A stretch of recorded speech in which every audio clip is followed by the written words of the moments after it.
دوستو، پہلی صدی ہجری ہو یا 14ویں صدی ہجری، ہر دور میں گستاخ رسول پیدا ہوتے رہتے ہیں اور ان گستاخوں کو واصل جہنم کرنے کے لیے ہر دور میں عاشق رسول بھی پیدا ہوتے رہتے ہیں جو ان گستاخ رسول کو واصل جہنم کرتے ہوئے دنیا و آخرت میں اپنا نام روشن کر جاتے ہیں۔ آج کی اس ویڈیو میں ہم 5 ایسے ہی عاشقان رسول کا ذکر کریں گے۔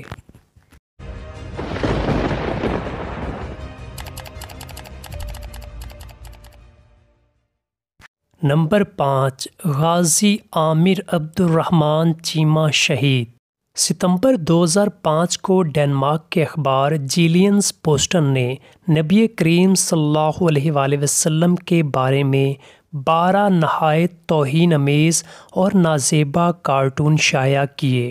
پھر مسلمانوں کو مشتعل کرنے کے لیے ایک منظم سازش کے تحت جنوری 2006 میں 22 ممالک کے 75 اخبارات اور رسائل نے ان کارٹونوں کو دوبارہ شائع کیا۔ ان کارٹونوں کی اشاعت سے مشتعل ہو کر جرمنی میں مقیم ایک پاکستانی طالب علم عامر عبد الرحمن چیمہ نے متعلقہ اخبار کے چیف ایڈیٹر ہینرک براڈر پر قاتلانہ حملہ کیا، جس کے نتیجہ میں وہ نہایت عبرتناک حالت میں جہنم واصل ہو گیا۔ عامر عبد الرحمن چیمہ گرفتار ہوئے۔ جرمن پولیس اور مختلف حکومتی ایجنسیوں نے برلن جیل میں 44 دن تک عامر چیمہ کو ذہنی اور جسمانی اذیتیں دے کر تشدد کیا۔ ایک موقع پر تفتیشی افسر نے عامر چیمہ کو مشروط طور پر رہا کرنے کی پیشکش کرتے ہوئے کہا کہ وہ جرمن ٹیلی ویژن پر آ کر اعلان کرے کہ وہ ذہنی مریض ہے، دماغی طور پر تندرست نہیں ہے، اور اس نے یہ قدم محض جذبات میں آ کر اٹھایا ہے۔ مزید یہ کہ اس فعل کا مذہب سے کوئی تعلق نہیں اور میں اپنے کیے پر بے حد شرمندہ اور نادم ہوں۔ عامر چیمہ شہید نے نہایت تحمل سے تفتیشی افسر کی تمام باتیں سنی اور پھر اچانک شیر کی طرح دھاڑا اور اس افسر کے منہ پر تھوک دیا اور روتے ہوئے کہا، میں نے جو کچھ کیا ہے وہ نہایت سوچ سمجھ کر اور اپنے ضمیر کے فیصلے کے مطابق کیا ہے۔ مجھے اپنے فعل پر بے حد فخر ہے، یہ میری ساری زندگی کی کمائی ہے۔ نبی پاک صلی اللہ علیہ وآلہ وسلم کی عزت و ناموس کے تحفظ کے لیے ایک تو کیا ہزاروں جانیں بھی قربان۔ میں اعلان کرتا ہوں کہ آئندہ بھی اگر کسی بدبخت نے میرے آقا رسول صلی اللہ علیہ وآلہ وسلم کی شان اقدس میں کوئی توہین کی تو میں اسے بھی کیفر کردار تک پہنچاؤں گا۔ بحیثیت مسلمان یہ میرا فرض ہے اور میں اس فریضے کی ادائیگی کرتا رہوں گا۔ عامر چیمہ شہید کی اس بے باک اور بے خوف جسارت کے بعد جیل حکام آپے سے باہر ہو گئے اور انہوں نے عامر چیمہ پر بے ایمانہ تشدد کی انتہا کر دی۔ آپ کے پیچھے سے ہاتھ باندھے گئے، پلاس کے ساتھ آپ کے ناخن کھینچے گئے، پاؤں کے تلووں پر بید مارے گئے، گرم استری سے آپ کا جسم داغا گیا، جسم کے نازک حصوں پر بے تحاشا ٹھڈے مارے گئے، ڈرل مشین کے ذریعے آپ کے گھٹنوں میں سوراخ کیے گئے۔ عامر چیمہ شہید نہایت اذیت کی حالت میں اللہ اکبر کے نعرے لگاتے رہے اور اسی دوران آپ کی سانسیں اکھڑ گئیں اور آپ بے ہوش ہو گئے۔ پھر ان بدبختوں نے آپ کی شارک کو کاٹ دیا۔ عامر چیمہ کی شہادت 3 مئی 2006 کو ہوئی۔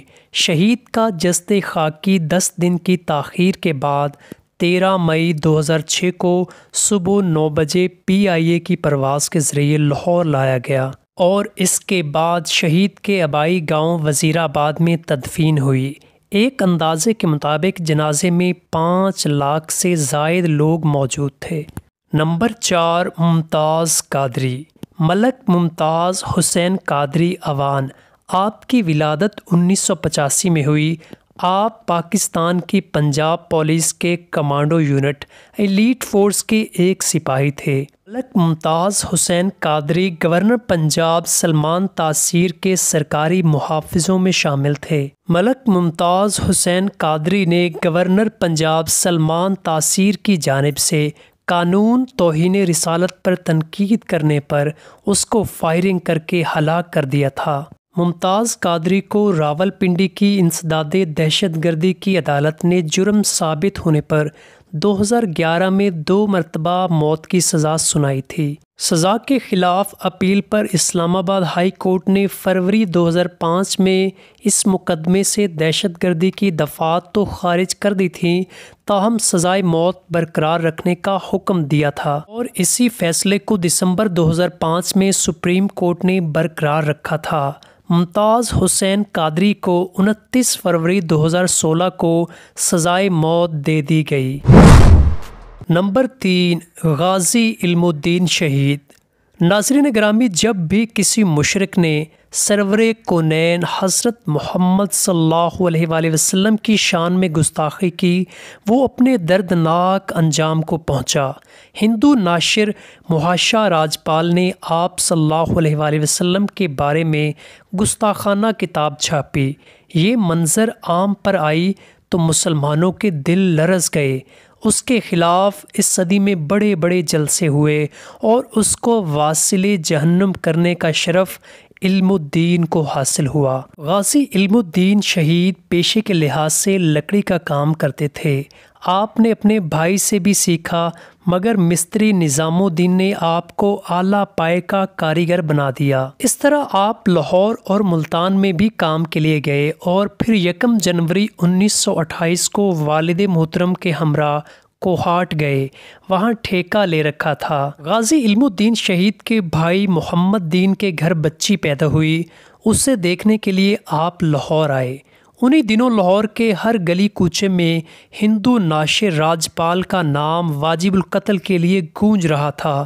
ہر دل غمگین اور ہر آنکھ اشک بار، متعدد جوان اس کو واصل جہنم کرنے کے متلاشی تھے۔ حکومت برطانیہ نے اس کو اس عمل پر 6 ماہ قید کی سزا سنائی، مگر ہندو انتہا پسندوں نے نہ صرف اس کو رہا کروایا بلکہ اس کے لیے پولیس تعینات کی گئی۔ غازی علم الدین کے اندر بھی چنگاری جل چکی تھی، مگر آپ سے پہلے 2 مسلمان مجاہد غازی عبدالعزیز خان اور لاہور سے غازی خدا بخش نے راجپال پر حملہ کیا، مگر وہ معمولی زخمی ہوا اور غازی عبدالعزیز کو 14 سال جبکہ غازی خدا بخش کو 7 سال قید سنائی گئی۔ غازی علم الدین شہید نے فجر کی نماز ادا کی اور اس کے بعد حضرت داتا گنج بخش المعروف داتا علی حجویری کی درگاہ پر حاضری دی۔ کباڑیے سے لیا ہوا چھرا لے کر نکلے اور میو ہسپتال کے نزدیک اس کی دکان پر پہنچے اور چھرا اس کے سینے میں پیوست کر دیا۔ راجپال قتل ہو گیا، ہر طرف اب یہی گونج رہا تھا۔ اچانک غازی علم الدین شہید کے دل میں خیال آیا کہیں راجپال بچ نہ گیا ہو، لہٰذا اسی وقت اس کی دکان پر گئے۔ پولیس نے راجپال کے ملازموں کی نشاندہی پر آپ کو گرفتار کر لیا اور نعروں کی گونج میں آپ نے واشگاف الفاظ میں مسکراتے ہوئے کہا، خدا کا شکر ہے میری محنت ٹھکانے لگی۔ شہر میں دفعہ 144 نافذ کر دی گئی۔ رات کو راجپال کا پوسٹ مارٹم ہو چکا تھا۔ صبح ہندوؤں کے جمع غفیر میں نائش ورثہ کے حوالے کی گئی اور نعش کو باغ بیرون ٹکسالی دروازے سپرد آتش کیا گیا اور راکھ راوی کے تندو تیز موجوں کے حوالے کی گئی۔ غازی صاحب شفاف لباس اور ہتھ کھڑیوں سے لیس بینچ پر بیٹھے تھے۔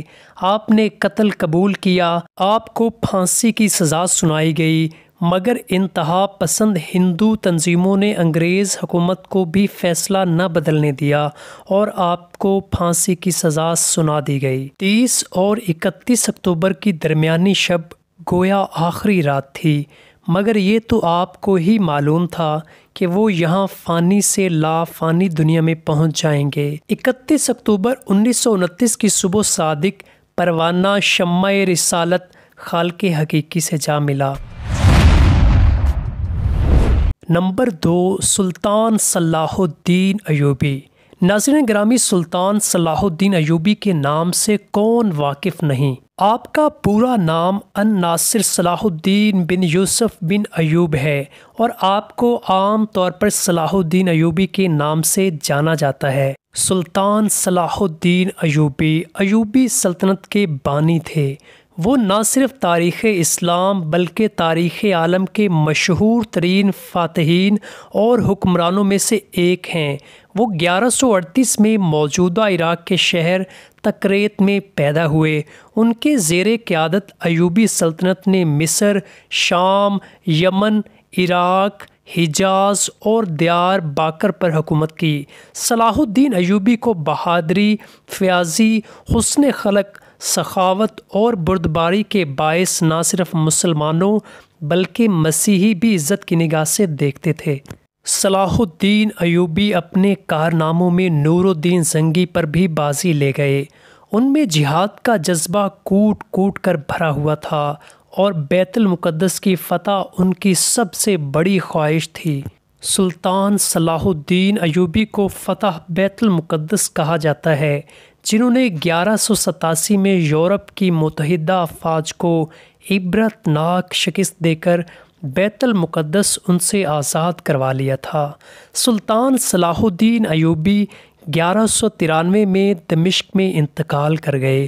انہوں نے اپنی ذاتی دولت کا زیادہ تر حصہ اپنی رعایا کو دے دیا۔ سلطان صلاح الدین ایوبی مسجد بنو امیہ سے متصل مقبرے میں مدفون ہیں۔ مسلم ثقافت کے لیے اپنی اہمیت کے ساتھ ساتھ صلاح الدین کا کرد، ترک اور عرب ثقافت میں نمایاں طور پر احترام کیا جاتا ہے۔ انہیں اکثر تاریخ کی سب سے مشہور کرد شخصیت کے طور پہ بیان کیا جاتا ہے۔ نمبر 1، حضرت وحشی ابن حرب۔ جنگ بدر میں حمزہ نے جبیر بن مطعم کے چچا تیمہ بن عدی کو قتل کیا تھا، اس لیے جبیر کو اس کے انتقام کی بڑی فکر تھی۔ جب احد کی تیاریاں شروع ہوئیں تو جبیر نے وحشی سے کہا کہ اگر تم چچا کے انتقام میں حمزہ کو قتل کر دو تو تم آزاد ہو۔ آزادی کا نام سن کر وحشی فوراً تیار ہو گیا۔ میدان جنگ میں جب صف آرائی ہوئی اور مشرکین کی طرف سے سباہ نے مبارز طلبی کی تو حمزہ اس کے مقابلے کو نکلے اور ایک ہی وار میں اس کا کام تمام کر دیا۔ وحشی ایک چٹان کی آڑ میں گھات میں بیٹھا ہوا تھا۔ جیسے ہی حمزہ سباہ کو قتل کر کے ادھر سے گزرا، اس نے نیزے سے ایسا وار کیا کہ نیزہ ناف کے پار اتر گیا اور حمزہ اسی جگہ شہید ہو گئے۔